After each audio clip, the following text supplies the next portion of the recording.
Ang pagsuporta sa wikang Pilipino ay hindi lamang tungkol sa paggamit nito sa araw-araw na talastasan, kundi pati na rin sa pagpapalaganap at pag-unlad nito sa iba't ibang larangan.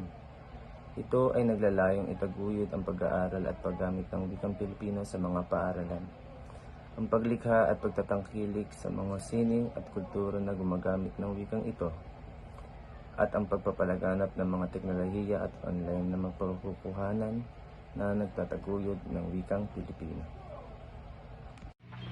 Ang advokasiyang ito ay isang panawagan sa ating lahat na maging tagapagtanggol at tagapagtaguyod ng wikang Pilipino.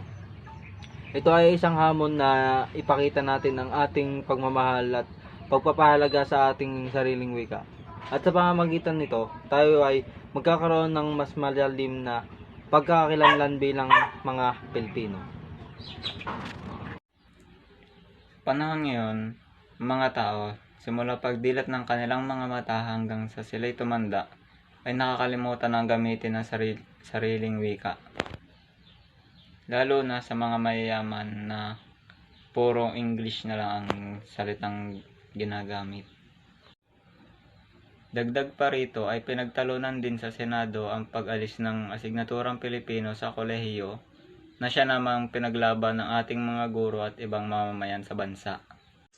Sa gitna ng patuloy na pag-unlad at globalisasyon, mahalagang hindi natin kalimutan ang ating sariling wika. Sa pamamagitan ng pagsuporta at pagpapahalaga sa ating wikang Pilipino, ipinapakita natin ang ating pagmamahal sa ating bansa at sariling kultura.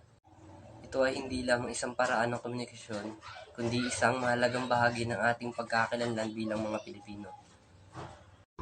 Hindi natin dapat kalimutan na ang wikang Pilipino ay hindi lamang atin. Ito ay ating ipamamana sa mga susunod na henerasyon sa pamamagitan ng pagtuturo at pagpapahalaga sa wikang Pilipino.